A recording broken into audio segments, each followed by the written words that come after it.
Hi, I'm Duffy Dixon with Duffy Dixon Media. Hi, I'm Lashina Recruitalina Matthews with Love What You Do, LLC. And hi, my name is Aaron Wynn, and I'm with Hunter Recruitment Advisors. And today's video series title is going to be Body Language. And how important is it when you're on a Zoom call? It could either be through an interview or for a meeting. Your body language says a lot about you. And even though you can only really see from here up, the reality of it is that you're using all parts of your body. And it says a lot to the people that you're communicating with. Everything from posture, if you're slouching, that's going to say how interested you might be. Duffy, yeah, you're right. If you're leaning over, what does it say to you as somebody who sees someone who leans over like that? That's right. This is, a lot of us are using chairs. It is so easy to get comfortable. A lot of our chairs have that backward feature. You've really got to fight that. Sometimes if it means, I tell some of my clients, sit on the edge of, scoot your chair back and sit on the edge of your seat. If that's going to make you sit up straight, it's so important. Just think of it if it was an in-person meeting. And then what do you use? You don't even have a chair, am I right?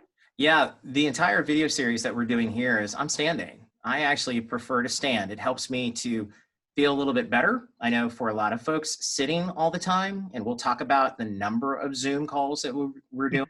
The reality of it is that you get tired of just sitting. And so it helps to be able to have a posture. It allows me to stay straight so that it doesn't look like I'm slouching at any time.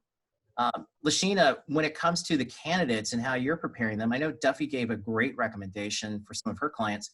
What are some of the things that you say to your candidates when you're helping them get ready for their interviews? You really want to make sure that your body language is exuding that confidence and that you're engaged with your interviewer. So making sure that you have that correct posture, that you're sitting up straight, your shoulders back a bit, that you're not too close in, you're not too far out, you're not slouching. You really want to make sure that you have that presence about you when you're communicating your skill set. No, I appreciate it. That's a great point.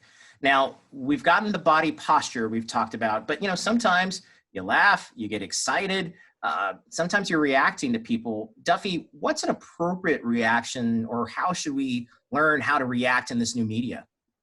So I kind of feel like this is training if you want to be a mime, especially in the big group calls where you have tons of people on the call. In person, speakers want to get some sort of feedback, right? And as people listening, you want to, nod in agreement. If you agree, if something's funny, you want to laugh. That is all natural and it's great. It helps the person who's presenting or the person hosting. You really have to do it silently now, which is just bizarre, I know, but see, you're not making noise, but I know you're laughing. It means the world to me, right? So if you're going to laugh, if you're on mute, it won't matter, but yeah, try to make it silent. Sometimes when someone does something great, give them the clap, but don't make any noise. It's really important that body language counts even when you're not the one talking, because don't tell me that bosses and others are not looking at who's paying attention and who's not.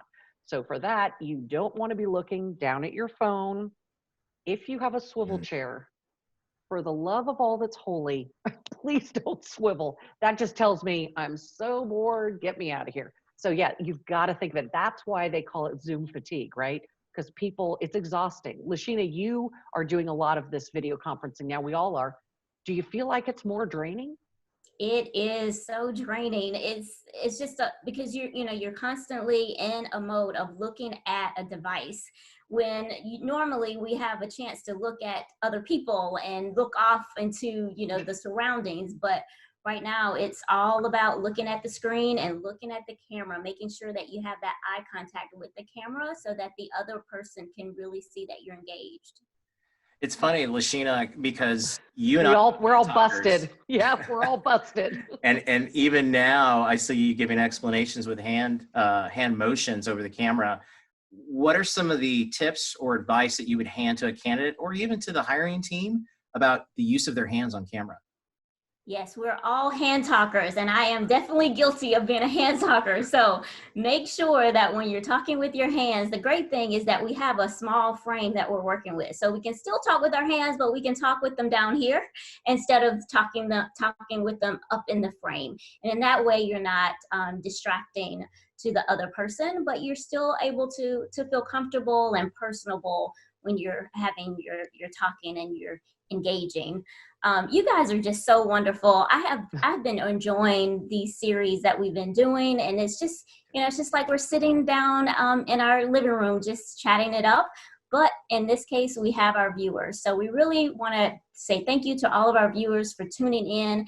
And this was our series on posture, body language. We have some more series that are coming out, so make sure that you keep tuning in. Thank you.